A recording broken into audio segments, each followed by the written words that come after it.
Bonjour, bonsoir adaholy ndray tsika rehetra ny tokantrano io sy amin'ny toerana izay nohona izao fampianarana izao a.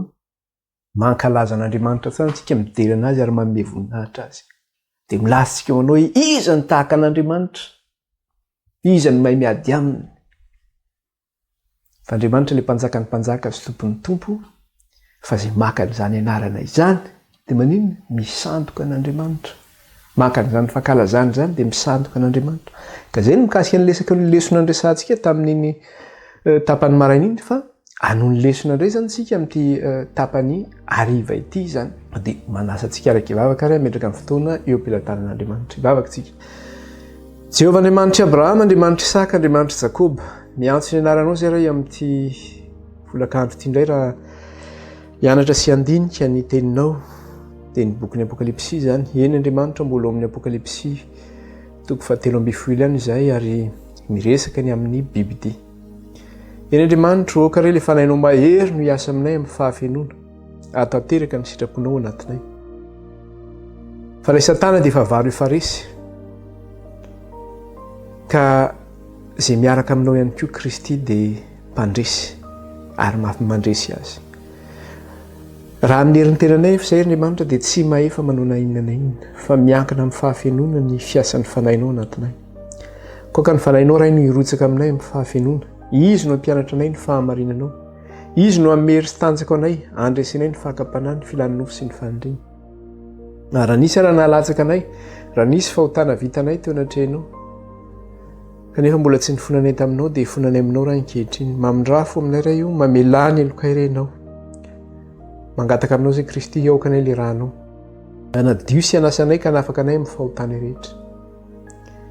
Ary eo ka ny fanahinao raha hitantanay amin'ny marina rehetra. Aoka ny anjelinao Jehovah hitomy manodidina anay ka hiaro anay sy tantananay. Ary eo ka raha ho andrirahona sy ho andriafo anay nenao. Aoka raha ianao ho loha lalanay sy vodilalanay amin'izay rehetra ataonay. Ary eo ka ny sitraponao mandrakariva ny tanteraka aminay. Dia derainy ny naranao raha io, ka lazay ny naranao mena voninahitra nenao. Derainy ny naranao Jesosy io. Halleluia. Dia mitenen'Andriamanitra ray amin'ny alalany fanahinao masina vavoninkery reto vahoakanao. Ianaran'i Kristy ny raha tanaizany vavaka izany ray tetonatrehanao. Halleluia. Amen. Zavatra hitantsika zany tamin'ny maraina iny mikasika ilay Bibidia atao amin'ny Apokalipsy dia zao hoe tahaka ny tany amin'ny Daniel zany dia ity hery ara-pivavahana ity zany dia zao hoe misandoka an'Andriamanitra ihany koa zany izy ity. Tahaka an'ilay tandroka kely tany amin'ny Daniel. Zany hoe fahefana ara-pivavahana, misandoka an'Andriamanitra koa zany ity. Zany hoe izay mo mahatonga antsika amin'ny teny hoe zavatra anankiray ihany ilay izy, ilay tandroka kely sy ilay Bibidia dia zavatra anankiray ihany no resahany amin'io. Endrika hafa ny fomba nilazany anazy, fa fahefana iray no resahany amin'io, ara-pivavahana. Satria sady fahefana ara-politika io no ara-pivavahana. Iray ihany zany io fa tsy hoe zavatra samihafa. Tandroka kely no lazany azy tany amin'ny Daniel, Bibidia no lazany azy amin'ny Apokalipsy. Inona nahatonga antsika niteny anazy hoe tandroka kely tany amin'ny Daniel? Satria izy mbola mpanjaka kely, nanjera mpanjaka anankitelo. Dia rehefa avy eo izy nialehibe izy, zany hoe niahery izy nefa tsy tamin'ny herin'ny tenany. Dia zao ny anatsimo izy, ny atsinanana, ny anavaratra. Iza ny nanomery azy? Ny dragona ny nanomery azy. Aty amin'ny Apokalipsy izy efa tonga amin'ilay hoe Bibidia izy, fa tsy tandroka kely intsony satria efa nivelatra ilay fanjakana. Dia izay mahatonga azy hoe efa Bibidia izy satria efa manana efa manjaka amin'ny fanjakana maro izy. Izay mahalasa Bibidia izy aty amin'ny bokin'ny Apokalipsy. Dia anohiny fanazavana zany tsika. Dia inona koa ary zany no mampitovy amin'ity tandroka kely ity amin'ilay, inona koa ary zany mampitovy amin'ny azafady, inona ihany koa mampitovy amin'ity Bibidia ity zany amin'ilay tandroka kely? Inona koa ny itovizan'izy ireo? Dia raha raisitsika zany eo amin'ny Apokalipsy toko 7:15 dia jerentsika zay fitoviana zay. Apokalipsy toko 7:15. Inona ny zavatra resahany eo? Dia nomena lela ny teny zavatra mihopapana sy fitenenan-dratsy izy, ary nomena fahefana mba hiasa 12 volana. Inona io 12 volana io? Efa nianarantsika io tany amin'ny Daniel mikasika ny 12 volana io.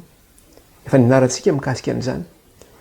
tany amin'ny Daniel efa hitantsika tamin'ny tapamarainy fa manina iteny anohitra ny avy indrindra izy de hoe leo miteny zavatra miopapana iteny anohitra ny avy indrindra izy iteny ratsy zay ponina any an-danitra izy iteny zavatra miopapana izy de nomena inona izy nomena arak'le niteneniny teo hoe ary nomena fahefana mba hiasa 2 volana izy de ino ny fahefana nomena azy hiasa mandritra ny 2 volana io eo amin'ny 17 izy miteny an'izay zao niteneniny eo amin'ny 17 ary navela hiady tamin'ny olona masina izy ka haresy azy ary nomena fahefana tamin'ny fokom-pirenena sy ny olona sy ny samafy afiteny ary ny firenena rehetra ary navela hiady tamin'ny olona masina izy ka haresy azy ary nomena fahefana tamin'ny fokom-pirenena sy ny olona sy ny samafy afiteny ary ny firenena rehetra de io zavatra io fa hitantsika tany amin'ny Daniel ihany ange izy io zany hoe mandritra ny fepotona zay nomena azy io zany 12 volana io de hiasa izy amon'ny olona masina ihany koa izy zany mandritra n'izay 12 volana zay nomena azy zay fahefana hiasa zay de verenantsika kely am'le any amin'ny Daniel ampitovizantsika hoe marina ve le zavatra voalazany ity mifandray am'le zavatra teneniny any amin'ny Daniel ve de raisitsika eo amin'ny Daniel toko 17 Daniel toko 17 vakitsika le 9:5 de inona indray ary ny zavatra resahany eo amin'le Daniel toko 17 ny 9:5 de mifanaraka amin'ny zavatra izay fahitantsika teo de zao niteneniny ary teny anohitra ny avy indrindra izy io le zavatra tenentsika teo hoe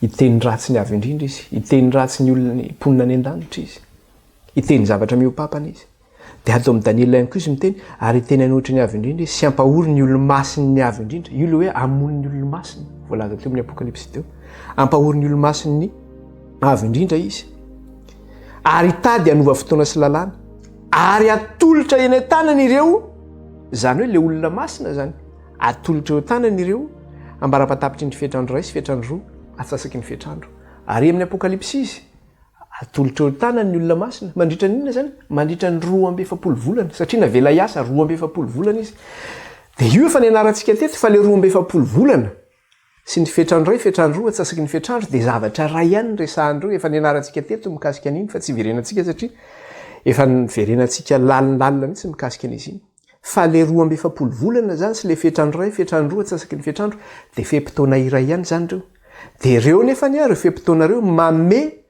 an'ilay 990 andro zay manome 990 taona ara-paminaniana zany hoe nandritra n'le 990 taona ara-paminaniana zany izy de zao nanenjika ny olona masina zany hoe ny eglizy zany nanenjika ny olona masina de izy moa nanenjika ny olona masina io fa ny eglizy katolika zany zay teo ambanin'ny fahefan'ny papa satria ny fahefan'ny eglizy de miny fahefana ara-politika sady fahefana ara-pivavahana de nandritra ny 990 taona de nanina nampahoro ny olo-masiny ny avy indrindra izy ary ny tanan'izay toeran'izay izy manao hoe miteny zavatra miopapana izy satria nahoana misandoka le anaran'Andriamanitra ny papa de antsoina hoe papa ray masina ny papa de antsoina hoe vicaire de Dieu zany de zao hoe solon'Andriamanitra ny papa de antsoina hoe mpanjakany mpanjaka sy tompony tompo nefa izy manana zany prérogative izany Jesosy Kristy no mitondra an'izany anarany hoe mpanjakany mpanjaka sy tompony tompo zany ny papa de antsoina hoe mitanan'izany fahefana faratapony zany na hoe amin'ny fahafenoana nefa Andriamanitra no manana an'izany fahefana amin'ny fahafenoana zany na amin'ny faratapony zany de io fanenjehana sy fampahoriana zany zay nataon'ny eglizy tamin'ny olona masina io de io moa efa niresahantsika teto izy io tamin'le fotoanan'ny fanenjehana ara-pivavahana izay nanomboka tamin'ny 538 ka hatramin'ny 1798 nianarantsika teto mikasika an'izany tamin'ny fotoana zay nametrahana an'le hoe le pouvoir théocratique ny eglizy ka nandra-piala teo azy tamin'ny 1798 zay nanonganan'ny Napoléon Bonaparte anazy izany. De jerentsika fa io fanenjehana nataon'ny eglizy ny olona masina io de mifandray am'le fanenjehana nataon'ny dragona ho an'le vehivavy tao amin'ny apokalipsy 12. Vakitsika kely nge apokalipsy 12 andininy fahenina. Aono izy io. Apokalipsy 12 ny andininy fahenina. Apokalipsy 12 ny andininy fahenina. De aono izy. Ary raha vehivavy kosa nandositra nakany anefitra. Miresaka ny am'le fiangonan'Andriamanitra zany io. Ary ny vehivavy kosa nandositra nakany anefitra izay nisy fitoerana namboarin'Andriamanitra mba novelomina 720 andro izy. Io zany maneho an'io fanenjehana io nataon'ny eglizy satria fantatsika tsara fa iza ny nanome ny herin'ny bibidia, ny dragona nanome herin'ny bibidia. De hitantsika koa fa ny mponina ambony tany de naninona ny ankohaka teo anoloan'ny bibidia. Ny ankohaka teo anoloan'ny dragona. De rehefa avy ny ankohaka teo anoloan'ny dragona izy de ny ankohaka ihany koa teo anoloan'ny bibidia. Nanao hoe iza ny tahaka ny bibidia ary iza ny mahay miady aminy. Izany hoe ity fanenjehana hitantsika teo amin'ny 12 ty zany le andininy fahenina ty le io le fanenjehana nataon'ny eglizy le olona masina. Zany hoe misy fahefana ambaratonga zany io, ny dragona zany io, ny ambony de izy ny manome fahefana ny bibidia. De ny mponina amboniny tany manino sady miankohaka amin'ny dragona zany no miankohaka eo amin'ny bibidia. De izy ireo mponina amboniny tany miankohaka ireo zany zay tsy manana ninona indray ireo, zay tsy manana ny marika an'Andriamanitra ireo zany. Fa manana ny marika ny bibidia, mbola resahantsika zay orinao. Fa tsy hoe ny olona rehetra mponina eto amin'ny tany ity de hoe miankohaka eo daholo. Zay manana ny marika ny bibidia ihany no miankohaka eo amin'ny dragona sy miankohaka eo amin'ny bibidia. Fa mbola iresaka an'izay tsika rehefa anerina any. Fa zay zany le ambaratonga pahefana eto, ny dragona izy no manome fahefana ny bibidia. De ny mponina ambony tany miankohaka amin'ny dragona. De miankohaka amin'ny bibidia ary mankalaza ny bibidia. Ka ity fanenjehana an'ilay vehivavy ty, ny vehivavy kodiny vehivavy de fiangonana ato amin'le apokalipsy 12. Le andininy fahenina ary raha vehivavy kosa nandositra nakany anefitra izay nisy fitoerana namboarin'Andriamanitra mba ho velomina any 720 andro izy. De io zany maneho an'ilay fanenjehana nataon'ny eglizy ny olona masina nandritra an'ilay 720 taona ara-paminaniana izany. De iresaka kely an'io tsika zany, iresaka an'io satria ny resaka ihany tsika ny amin'ny resaka hoe ny eglizy nanenjika ny olona masina nandritra an'izay période zay. De nandray ohatran'ny hoe ohatra vitsivitsy kely fotsiny tsika. Fa andrany zany tsika somary velatra kely amin'io resaka hoe fanenjehana nataon'ny eglizy ny olona masina io ary ny asa ny zavatra teny ho jerentsika eto hoe ny asa nataon'ny bibidia. Ny asa nataon'ny papa zany lehiben'ny eglizy katolika. Inona ny zavatra nataony? De ho jerentsika reo papa rehetra ny fandimby inona ny zavatra nataony ary nanomboka tamin'ny resaka le hoe tamin'ny ovina ny etombohan'ny resaka hoe inquisition zany zay tribunaly anenjehana ny kristianina. De nisy boky zay zany soratan'le écrivain to hoe René Passe zay ny anarany. René Passe zany. De ty René Passe ty nanoratra boky izy zany de hoe mitondra ny anarana hoe le retour de Jésus-Christ. Na hoe ny fiverenan'ny Kristy fanondroany izany. De ny zavatra ho resahantsika io de andray ohatra tsika ny amin'le resaka hoe inquisition zany, ny amin'ny zavatra napetraka io bibidia io zany tamin'ny fanenjehana ara-pivavahana izany. De eo amin'ny page 88 n'le boky de zao ny zavatra nyteneniny eo. Nisy papa tany aloha zany ny antsona hoe papa Innocent 4 ny anarana izy ity. De nandefa bulle papale zany izy ity. Bulle extirpanda 1252.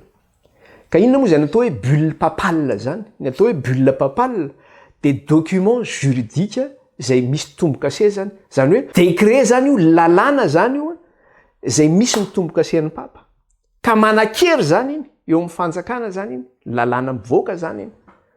De zao ny zavatra nytenen'io papa io tamin'ity bulle extirpanda ity tamin'ny 1252. Vakiko amin'ny teny frantsay le izy de adikany.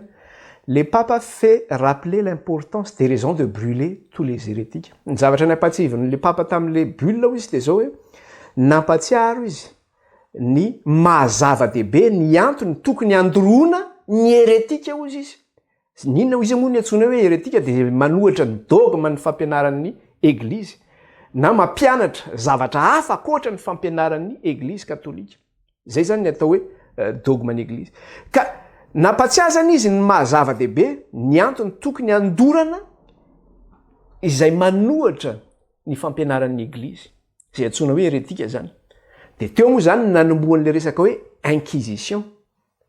Satria zavatra fampatsiarovany ty ataony Innocent IV ty satria ny nanao ny lalàna momba ny inquisition de papa teo alohany namoaka an'io antsona hoe Innocent III zany.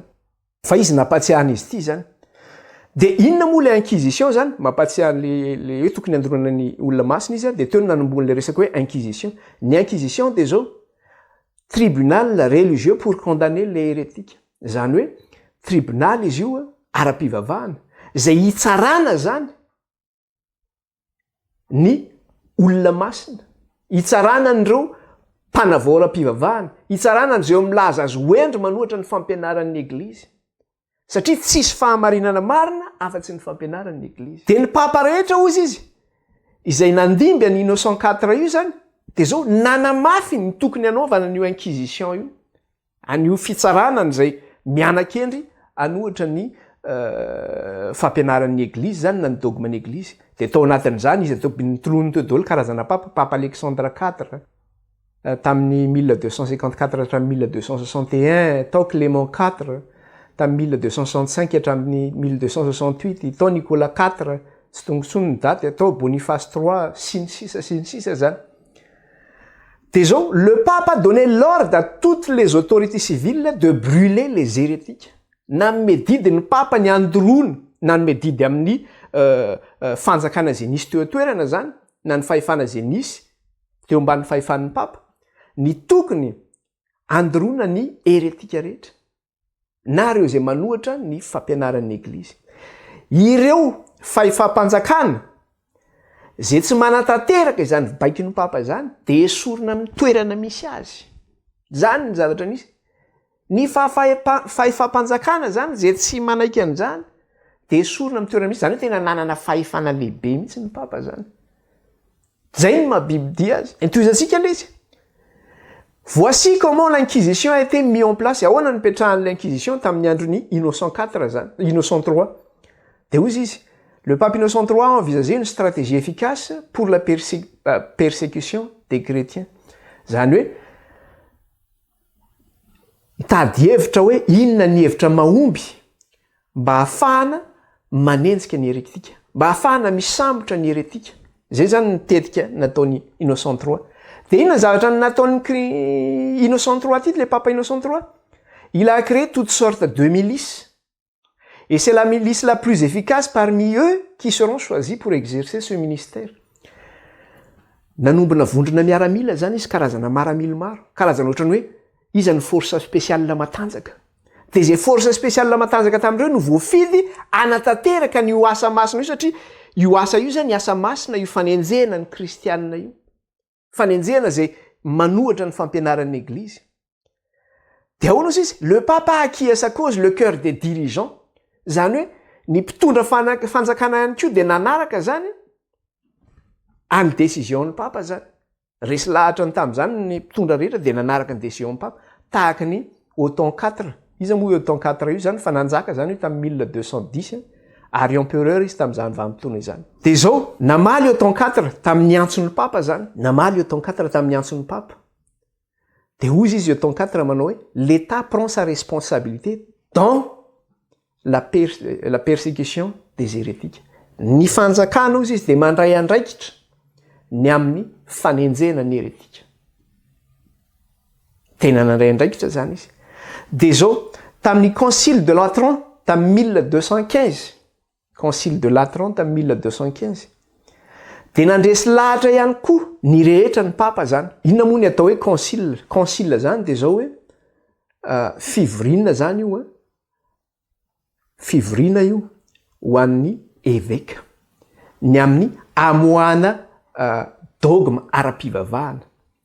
De ao anatin'io ihany koa zay na docteur en théologie koa zany misy mivory eo, ohatra zao tamin'ny andron'ny ataontsika hoe tamin'ny andron'ny Constantin anisan'ny nanatrika an'izany mpanjaka nefa ny mpanjaka kristiana anisan'ny nanatrika an'izany zavatra zany.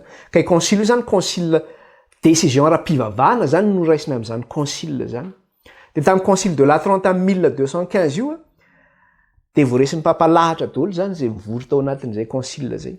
De ny fanapahan-kevitra tapaka an'izay tamin'izay de hoe il y aura des moines qui va être envoyés dans tous les contrées pour chercher les hérétiques. Reto moine reto zany force spéciale koa reto. Ny créena tamin'io zany alefa ny amin'ny faritra rehetra zany zay eo ambanin'ny fahefan'ny papa zany mba ahafahana manino misambotra ny hérétika rehetra. Force spéciale zany reto, ohatran'le any amin'ny États-Unis hoe CIA. Zany CIA zany manao inona ny CIA? Manao torture ny CIA, mamono olona ny CIA. Zany ny asan'ny CIA zany, manonga-panjakana ny CIA. De nefa ny reto moine reto zany mihitsy ny asany reto, vojerentsika ny abibiana ataon'izy ireo rehefa avy eo zany. De vokatra an'izay concile de Latran tamin'ny 1215 zay de inona vokatra an'izay? Ny antony nametrahana ny reto moine reto de zao hoe c'est l'installation de l'inquisition. On lui a donné le nom de Saint-Office. Zany hoe ny fametrahana ny inquisition zany no nametrahana ny reto moine reto satria ireo zany no itsara zany ary namena anarana mihitsy izy ireo nantsona hoe Saint-Office, zany hoe asa masina zany io asa ataony io. Itsarana ny reto olona masina reto. De ireto zay nalefa reto zany de zao ceux qui sont envoyés pour chercher les hérétiques ont les pleins pouvoirs à travers leurs fonctions. Zany hoe manana fahefana zany tsy refesy mandidy zany io amin'ny asa zay ataony amin'ny fisamborana ny hérétika. Kaninona zavatra ataony? Na mety ilaza atsika satria amin'izao fotoana zao zany malaza le hoe zon'olombelona. Fa tam'izany tsisy zon'olombelona zany. Fa rehefa tratran'io Saint-Office io ianao de mahamay ianao. Andray ohatra fotsiny tsika. Raha misy témoin zany na hoe vavolombelona anankiroa na vavolombelona ray na resaka hoe tondromolotra fotsiny hoe hérétika iny de afaka andorona anao zay zavatra zay. Na afaka hitsarana anao zay na afaka anapigadrana anao zay zavatra zay. Ary raha ohatra ary ka misy voalaza hoe hérétika ianao kanefa ianao milaza manao hoe za tsy izy de tortureny ianao, ampijaliana ianao mandravoaka ny vavanao io. Zany hoe tena ampijaliana, mety hoe endany io tananao io. Ny fampijaliana tsy hoe ampijaliana ianao de tonga de hoe maty ianao. Fa misy fomba filazany zareo azy zay hoe fampijaliana avec délicatesse ozy izy. Zany hoe tena ampijaliana tsikelikely zany ianao. Endany hoanao, kapoany amin'ny marteau ny fanondronao. Tsy haiko zay ataony fa mety karazana fahabibiana tsy takatry ny saina zany. De aty amin'ny page 189 indray amin'ilay boky de zao ny teneniny ato. Le Papa Innocent IV ozy izy. Eto indray zany le Papa Innocent IV no resahana eto. A encouragé le travail de l'Inquisition en 1243. Io le zavatra niresahantsika tany ambolohany io. Zany hoe namporisika le asan'ilay Inquisition zany io Papa Innocent IV io tamin'ny 1243 ozy izy. De izay famporisiana nataon'ity Papa Innocent IV zay nankalazainy ny papa rehetra taty aorianany zay hoe tena mety mihitsy zay zavatra nataony azy eo de namporisian'izy rehetra zany anoy an'izay famporisiana nataon'ny Papa Innocent IV zay. Vokatra an'izay ara de zao fotoana fotaorianany io be de be ny fandoroana ny hérétika nitsangana nanerana ny Europa. Be de be ny toerana zany zay natsangana andoroana ny hérétika nanerana ny Europa.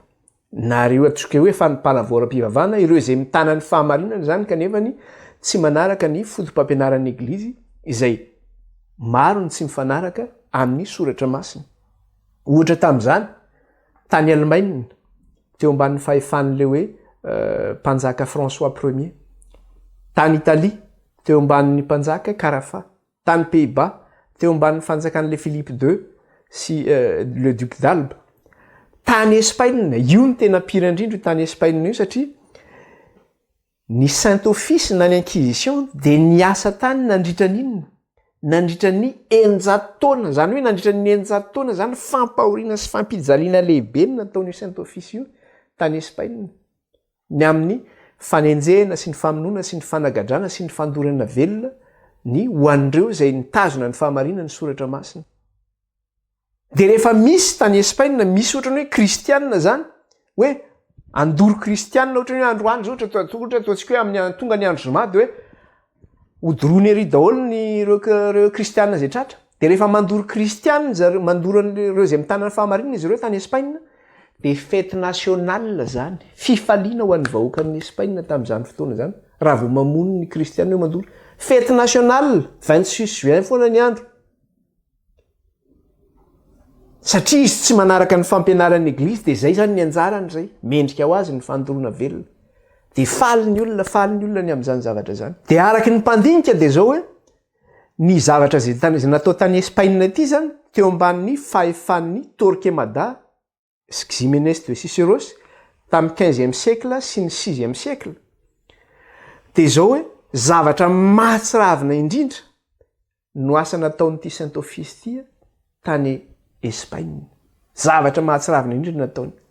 Aty amin'ny page 89 indray tsika amin'ilay boky zany de zao zavatra teneniny ao. Miresaka ihany koa tsika nisy zany karazana vondrona olona zany zay nitazona ny fahamarinana soratra masina io fa tsy nanaraka ny dogma ny eglizy tahaka ny hoe ny vaudois, ny religion vaudois, ny religion albigeois ary ny religion cathare tany amin'ny 13e siècle, 14e, 15e siècle no nisy azy ireo. De rehefa nitazona ny fahamarinana izy ireo de zao tsy zakan'ny eglizy mihitsy izy ireo. Inona moa ny zavatra nampifandrain'izy ireo? Ny zavatra niraisan'izy ireo zany ireo ponina anankitelo ireo de zao hoe ny iaina ao anatin'ny fahazavan'ny fahamarinan'ny baiboly satria nanana ny kopian'ny baiboly izy ireo ary ny baiboly tamin'izany fotoana zany de tamin'ny teny latina ny baiboly. Neny zareo nefa nadikany zareo zay baiboly zay tamin'ny fomba fiteniny de lazain'ny eglizy manao hoe amin'ny teny vulgaire ozy izy no ohatrany hoe amin'ny teny ratsy zany no ampianaran'ireo ny soratra masina de lazainy fa mampianatra ny soratra masina izy de ozy izy zareo amin'ny langue vulgaire ozy izy de tsy eken'ny eglizy zany fa ny fampianaran'ny baiboly de zao ny eglizy ihany no mampianatra ny baiboly ary amin'ny teny latina no ampianarana ny baiboly de tezitra tamin'izy reto ny eglizy. Neny vaudois, inona ny tanjon'ny vaudois de zao hoe ny anompo an'Andriamanitra ifanaraka amin'ny sitrapon'Andriamanitra amin'ny alalan'ny didiny. Zay zany ny tanjon'ny vaudois, ny mponiny reto vaudois reto. Ny albigeois indray de zao hoe ny iaina amin'ny fahatsorana zany araka ny soratra masina hoe dans la simplicité. Ary ny katara indray de zao hoe iaina ao anatin'ny fahadiovana zany sy fahamasinana. Zay ny zavatra tedavin'le katara. De aty amin'ny page 190 izy de zao ny teneniny ato mikasika an'io zany. Miresaka indray tsika efa papa hafa indray ty resahako ty. Le papa Innocent 8 indray no resahako eto. Namoaka didy io papa Innocent 8 io ny aminona ny vaudois. De tamin'ny alalan'le bulle navokany zany satria io le décret zany mamoaka le anenjena anazy tamin'ny 1487. De hozy izy si ces sectes mauvais réunions persistent dans leur idéologie satria natsona hoe secte zany izy reto. Si ces sectes mauvais réunions persistent dans leur idéologie zany hoe ireto secte ratsy ireto izy sy izay maharikoriko reto raha manino raha miziniziny hitazona an'io foto-kevitra zay tazominy io de zao écraser comme on écrase les serpents venimeux. Itsao reo izy zany hoe vono reo na itsao tahaka ny fanitsahana bibilava misy pozina ozy izy.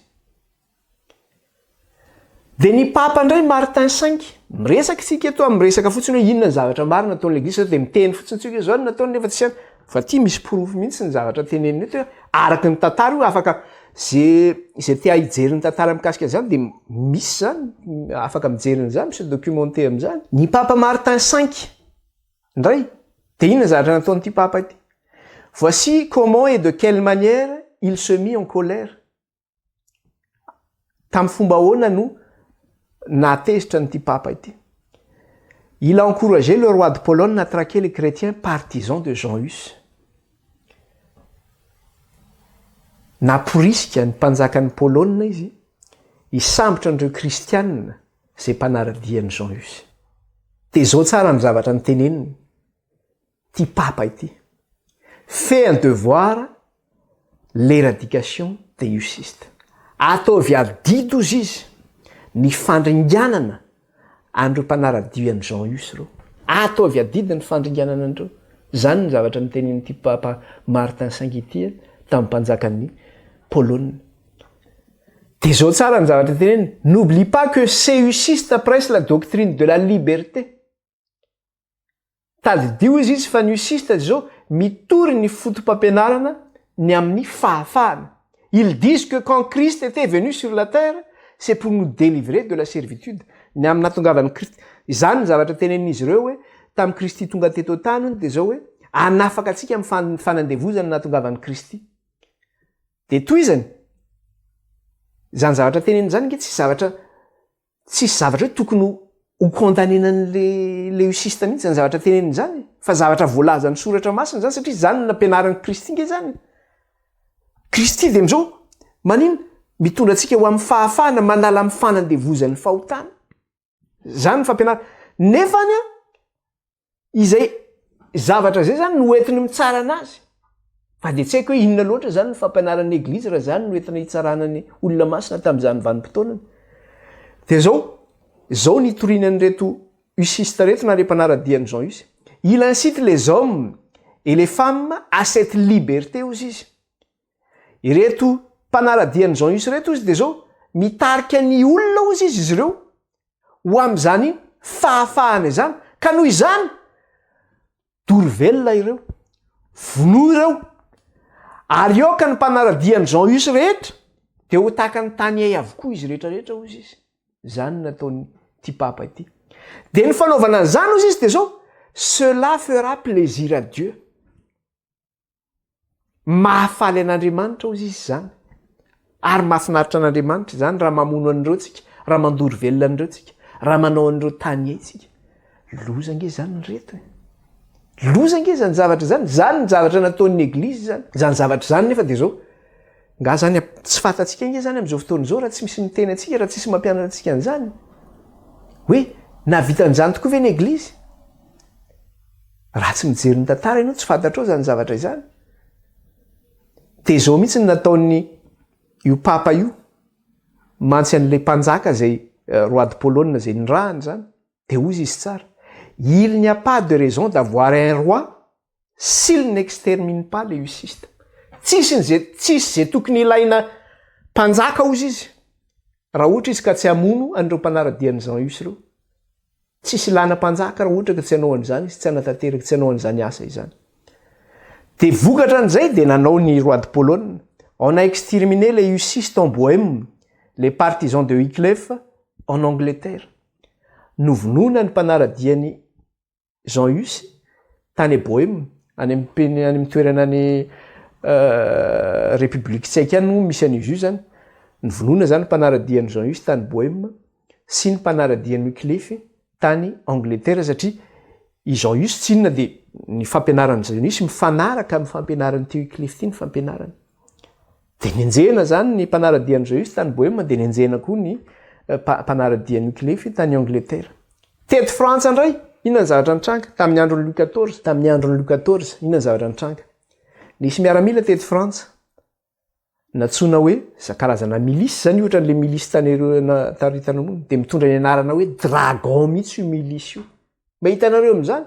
Mitondra ny anarany dragona mihitsy le milisy. Teto Frantsa teo ambanin'ny tamin'ny nanjakan'ny Louis XIV zany. Dia misy milisy izay natsoina hoe dragon zany. Dia io milisy dragon io manana plein pouvoir izy io. Il avait les pleins pouvoirs d'entrer dans les maisons des protestants. Nanana fahefana amin'ny fahafenona zany izy, ahafahany mitsofoka any amin'ny tranon'ny protestanta rehetra. Manao izay tiany ataony izy zany. Tsy enjehan'ny lalàna. Tamin'izany fotoana zany hatramin'ny violina dia vitan'izy ireo hoe mivioleny vehivavy krika protestanta dia zany ve dia ho eken'Andriamanitra zany taiza ao anaty baiboly ianao hoe vahoaka an'Andriamanitra dia raha milaza ianao hoe pokon'Andriamanitra dia andeha hanao violina ve ianao andeha hanolana vehivavy ve ianao zany nefa nataon'ny eglizy zany nataon'ny eglizy zany iza no nanala n'io pratika io na io fomba fanao io dia fantatsika tsara fa Napoléon nanala n'io fomba fanao io zany Napoléon nanala ny fomba fanao farany zay jerentsika ihany koa jerentsika ihany koa tsy hoe farany moa zany fa ty amin'ny page 160 aty dia zao notaninina ty amin'ny page 160 amin'le boky personne n'a persécuté les croyants comme l'église romaine tsy mbola niso izy olona zany na ataontsika hoe firenena na hoe fanjakana mbola namono ny mino tahaka ny eglizy katolika romanina tsy mbola nisy eny fa na ny Roma gentilisa zany dia mbola tsy navitany vitany ity eglizy katolika romanina ity ny amin'ny famonoana ny kristianina tsy mbola nisy loza nge zavatra satria nandritra ny enimpolo sy roanjato sy arivo taona zany izy nanantanteraka n'izay zavatra zay en 1979 au troisième concile de Latran aty amin'ny page 160 miresaka la papauté décida d'exterminer les hérétiques nandray fanapahan-kevitra ny papa tamin'ny 1979 ny andriana tanteraka ny hérétique aty amin'ny 13e siècle ndraiky hatramin'ny 15e siècle dia zao fit-elle un grand effort pour les éliminer tous zany hoe nanina zany ne niakatra amin'ny crescendo foana zany le famonoana n'le kristianina ne mafy teo amin'ny siècle zay nifandimby dia teo le famonoana n'le albigeois vaudois ny mpanaradia an'izao isy rehetra dia novonoana izy ireo amin'ny anaran'izy amin'ny anaran'i Jesosy Kristy novonoana izy ireo nidorana velona amin'ny anaran'i Jesosy Kristy izany hoe ilay mpandoro azy ireo sy ilay mamono azy ireo zany dia mamono azy dia hoe amin'ny anaran'i Jesosy dorana ianao loza nge zany raha olona ny anaran'i Jesosy no aindraindray nandorona olona sy amonoana olona zany nataon'ny eglizy zay nge mahatonga le hoe miteny zavatra miopapana izy tena miteny ratsy an'Andriamanitra izy mamono ny olo-masiny miavo indrindra izy zany ny zavatra ataony tanteraka nge zavatra nataon'ny eglizy dia ahoana izy lors de la guerre sainte déclarée contre les albigeois par Innocent III teo amin'ny ady masina izy zay nataon'ny Innocent III tamin'ny albigeois dia zao 7000 cadavres furent comptés dans une seule église à Béziers zany toerana hoe Béziers zany dia eto Frantsa ny misy an'izany any amin'ny faritra atsimo la Frantsa ny misy anazy io nisy kristianina reto albigeois reto niafina tao amin'ny eglizy izy 7,000 nisan'izy reto nidorana velona tao anatin'ny dorana tao anatin'ny eglizy izy ireo dorana ny eglizy dia may tao daholo ireo 7,000 ireo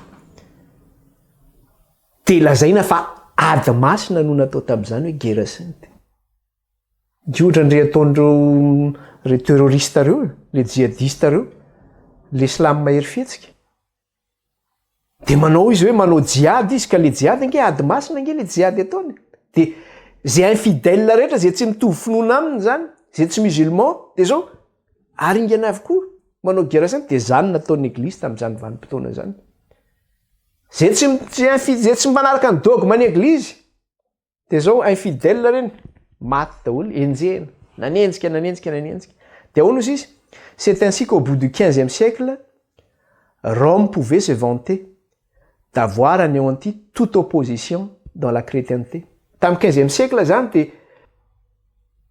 nirehare ny eglizy nirehare Rome nanao hoe matytsika daholo ringatsika daholo ny mpanohatra ara-pivavahana rehetra nirehare izy kanefa ny zavatra tsy fantany dia zao rehefa tonga ny réforme tamin'ny andron'ny Luther satria tamin'ny réforme taty amin'ny 1500 zany nanomboka amin'izay le réforme religieuse ny fanavaozana ara-pivavahana taty amin'ny 15e siècle zany izy nieritreritra nanao hoe maty daholo reo kanefa ny zavatra tsy fantany dia zao le famonoana ny kristianina zany dia zao zezika fampiroboroboana ny fampandrosoana ny filazantsara.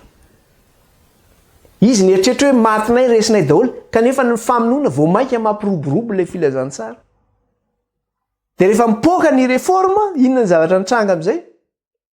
Ahoana izy izy? Dès lors le sang coula de plus belle hozy izy. Be indray ny raha mandrika rehefa mipoaka ny réforme ara-pivavahana zany. Dia imo fandresantsika teo satria efa nisy voaresaka kely ihany tany aloha tany amin'ilay tany Espagne hoe nandritra ny 900 taona. Ny tety Frantsa na tany Pays-Bas dia ny baiboly dia zao hoe interdit, tsisy navelana azo nanana baiboly ny mponina tety Frantsa, ny sakanana izany. Ary raha ohatra ary ianao zany ka hoe nanana baiboly ianao na hoe kopia tany an-trano dia afaka andefasana anao any amin'ny galera zany, sazy aterivozina zany ny mahazo anao. Na migadra mandra-pahafaty ianao, na ampijaliana sy ampahoriana ianao amin'ny resaka hoe sadisme raffiné izy. Zany hoe avec délicatesse particulière. Zany hoe amin'ny fahabibiana matsiravina ianaovana ianao amin'ny fomba tena hoe ataony tsikelikely iny, mampahory ianao sy mampijaly ianao. Dia zay moa le zavatra efa niresantsika teo hoe la Rome papale de cette époque a dépassé beaucoup la Rome païenne en cruauté. Zany hoe ny fahabibian'ny Roma papale izy izy dia nihoatra lavitra noho ny fahabibiana izay vitan'ny Roma gentilisa. Dia tamin'ny 1909 nisy cardinal anankiray, Le Percier zay ny anarany, mpampianatra théologie izy ity, dia nanoratra izy ity dia zao ny zavatra niteneniny. Si quelqu'un ozy izy fait public, si quelqu'un fait publiquement profession d'hérésie, raha misy olona zany mitony tena azy hoe mampianatra fahamarinana zany, ahoana ny filazana zany hoe raha misy olona zany milaza ny tenany, ohatrany hoe raisitsika ohatrany hoe Jean Hus na ataontsika ohatrany hoe Luther, ireny zay nampianatra mihitsy manao hoe tsy araka ny soratra masina ny fampianaran'ny Eglizy, tsy mety zao. Zany hoe manao hérésie zany izy amin'izay fotoana izay, manohatra ny Eglizy zany izy amin'izay fotoana izay. Ka raha misy olona zany mitsangana anohatra ny Eglizy tahaka an'izay amin'ny alalan'ny fampianarana izay hoentina sy ny fitarihan'ny olona, dia ny dikan'izay dia zao hoe betsaka ny olona zay mety ho voakontamineny, ifindran'ny aretina ozy izy zareo zay amin'ny exemple zay hoentina na amin'ny ohatra zay hoentina. Ka izao raha manao an'izay izy, ozy ty Le Percier ty dia zao excommuniena izy voalohany aloha. Inona moa le excommuniena? Esorina izy tsy membre ny Eglizy tsony, dia rehefa miala ianao tsy membre ny Eglizy tsony dia donc tsy tafiditra any an-danitra zany ianao. Zay ny tanjon'ny Eglizy. Rehefa vita zay zavatra zay dia zao koa vonoina ho faty izy. Zany ny zavatra nampatsiahiviny ty papa le cardinal Le Percier tamin'ny 1903. Afin que son exemple ozy contagieux et malsain ne soit pas une cause de perte pour plusieurs. Mba iohatra ratsy zay ataony io izy dia zao tsy amindra amin'ny hafa ihany koa izy io. Mba tsy hifindra amin'ny hafa zany io ohatra ratsy zay ataony io. Dia io zavatra ratsy zay ataony io ka hitondra fahaverezana ho an'ny hafa hozy izy. Dia ny dikany zany dia zao excommuniena izy na vonoina ho faty zany izy. Dia izany no asa nataon'ny fahefana pontifical tamin'ny fotoana 1260 années prophétique io zany. Izany zany ny asa nataon'ity fahefana ny papa ity nandritra zay période zay 960 sy arivo taona ara-paminan'iny zany. Fantatry ny Eglizy rehetra izany, fantatry ny Eglizy protestante izany. Fa zao amin'izao fotoana zao efa mifandray tanana daholo ny rehetrarehetra, manadino an'izany rehetra zany. Ary lazaina raha fa hoe ny papa ange zao tsy manenjika intsony, fa ho hitantsika koa ny aton'izany hoe ara-paminaniana koa ve io papa hoe tsy manenjika intsony amin'izao fotoana zao sa tsy mamono intsony amin'izao fotoana zao.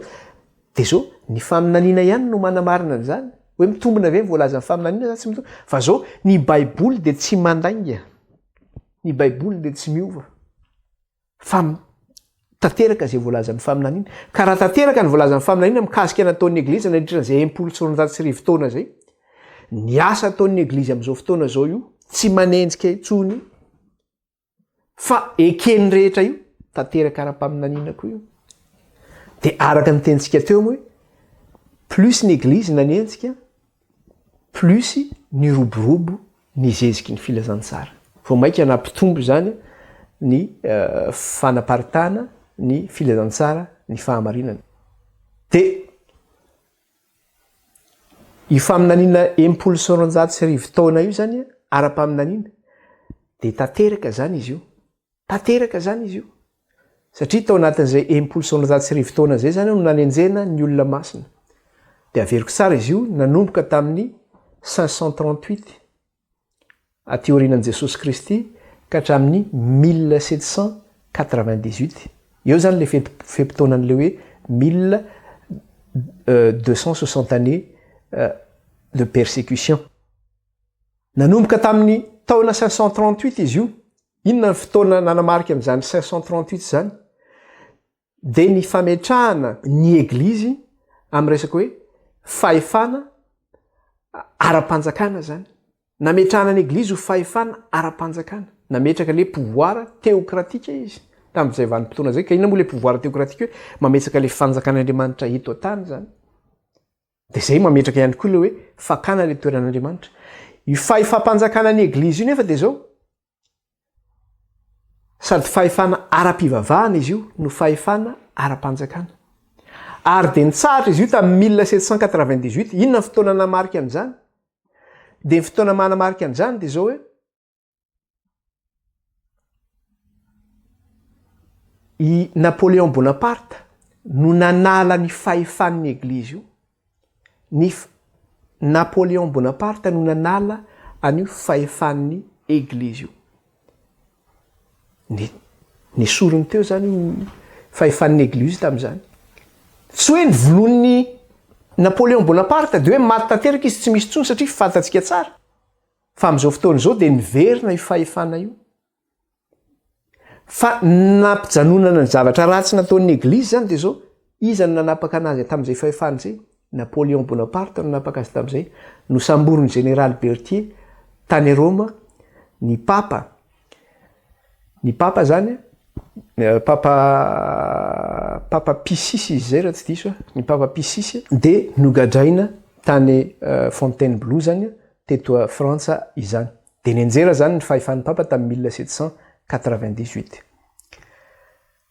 izay zany no voalazan'ny faminanina mikasika an'izay io fiantseran'ny papa io nefa tamin'ny 1798 de voalaza izy io atao amin'ny apokalypsy toko 7 andininy 7 fa nivakitsika ihany izy io verenatsika kely izy io inona ny zavatra resahana io apokalypsy toko 7 ny andininy 7 inona ny zavatra resahana io ahoana ozy izy apokalypsy toko 7 azafady apokalypsy toko 7 andininy 7 de zao ny zavatra resahana io amin'le apokalypsy toko 7 ny andininy 7 ary hitako ny lohany anankiray ozy izy zay tovoka efa ho faty nefa sitrana ihany le feriny saika nahafaty azy ary gaga ny tany rehetra nanaraka ilay bibidia ahoana tsara ozy izy ary hitako ny lohany anankiray ozy izy zay toavoaka efa ho faty io le hoe hitako ny lohany anankiray io izay efa voaka teo ho faty de io le nanesorana ny fanjakan'ny papa zany tamin'ny 1798 zany hoe saika maty zany ny fanjakan'ny papa tamin'ny fotoana io satria nesorana ny fahefana fantatsika tsara fa am'izao fotoana izao de tafaverina io fanjakana io zay no nilazana hoe saika maty rehefa nesorana zany io fahefana io tamin'ny 1798 de tsy hoe nivonoana tanteraka io fanjakana io de tsy misy tsony fa nofoanana izy io tao anatin'ny fempotaona zany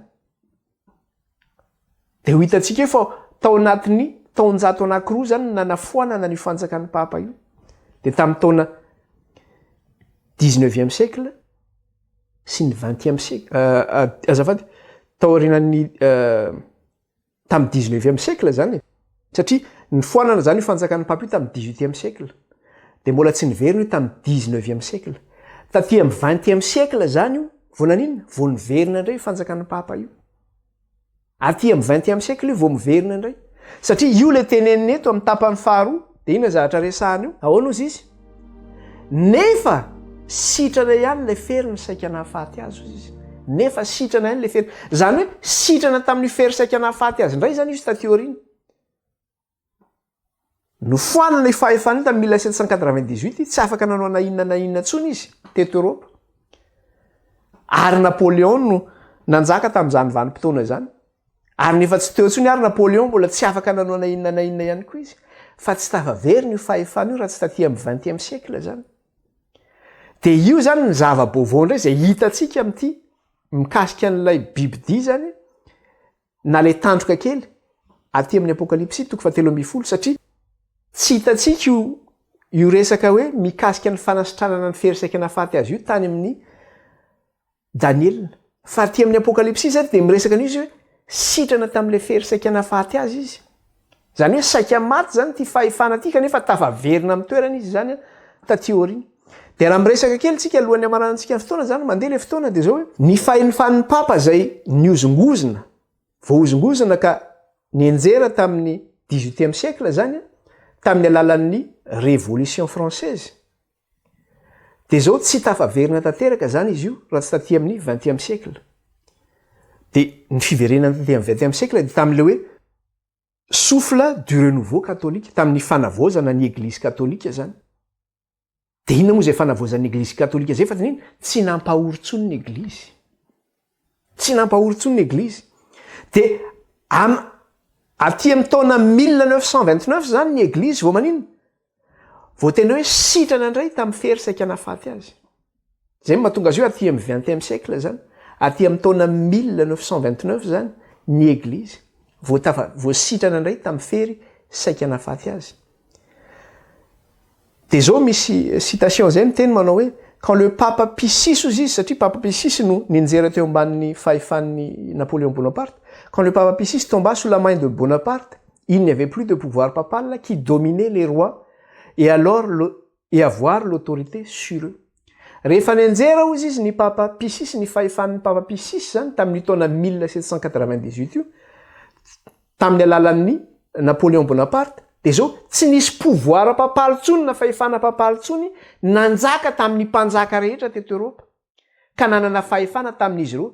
Fa ny zavatra nisy tamin'izay vanim-potoana zay de zao ny s'inverser indray le rôle. Lasa ny mpanjaka indray ny nanana fahefana tamin'ny église fa tsy ny église tsony nanana fahefana tamin'ny papa. De taty amin'ny 19e siècle nefany de zao ny église na inona niezaka izy zany niarina amin'ny faharatrano io satria zay le hoe ferisaikana faty azy. Aty amin'ny 19e siècle izy niezaka zany hitsangana amin'ny faharatrano io zany. Kanefa nahoana tsy tafaverina ihany izy na de niezaka aza. Tsy tafaverina ihany izy na de niezaka aza. Fa zao alao resantsika amin'ny lesona manaraka mikasika an'izy iny hoe inona ny tentative nataon'ny papa zany nataon'ny église catholique mba ahafahany mamerina ny fahefana io. Satria niezaka zany izy amerina ny fahefana io zay lavo. De ho hitantsika eo ny ezaka zay nataony nandritran'izay 19e siècle zay zany ahazony andray le toeram-panjakana zay nananany fahiny. Fa na de niezaka ary izy tsy tafarina izy fa taty amin'ny 20e siècle zany izy vao tafarina tamin'izay. Iresaka an'io zany tsika amin'ny lesona manaraka. Isaorantsika ny tompo zay lesona vitantsika tamin'ny teny ity zay. Ivavaka sika. Jehovah-Andriamanitra ray io mankalaza anao zay midery anao ary manome voninahitra anao. Misaotra ray fa noho ny fahasoavanao no nahafahanay nandinika sy nianatra ny teninao tamin'ny teny ity ary nahafahanay ihany koa namoaka ireo document mikasika ny amin'ny resaka hoe fampahoriana ara-pivavahana nataon'ny église nandritra ny 1900 taona. Misaotra anao zay ray nahafahanay nanambara izany profo ny faminaniana izany ka aoka reny fanahinao hiasa amin'ny tsiraray avy atanteraka ny sitraponao. Ny tanjony zao fampianarana zao ray dia tsy hoe anaratsy na ankahala na hoe tsara fa kosa anambara zay voalazan'ny faminaniana hoe inona voalazan'ny soratra masina ary marina ve izany zavatra izany. Dia izay ny antony namoahana ny fampianarana reny teto mikasika ny zavatra nataon'ny église. Dia raina mandrakizay ny anaranao ray kalazay ny anaranao any ny anaran'i Kristina ndratarezan'ny vavaka izany ray teto anatrehanao. Alleluia. Amen. Dia manao velomantsika rehetra tahin'Andriamanitra daholo dia amin'ny manaraka indray tsika zany mifampitaona izany. Voninahitra ho n'Andriamanitra reneny. Halleluia, halleluia. Baibai daholo tsika rehetra.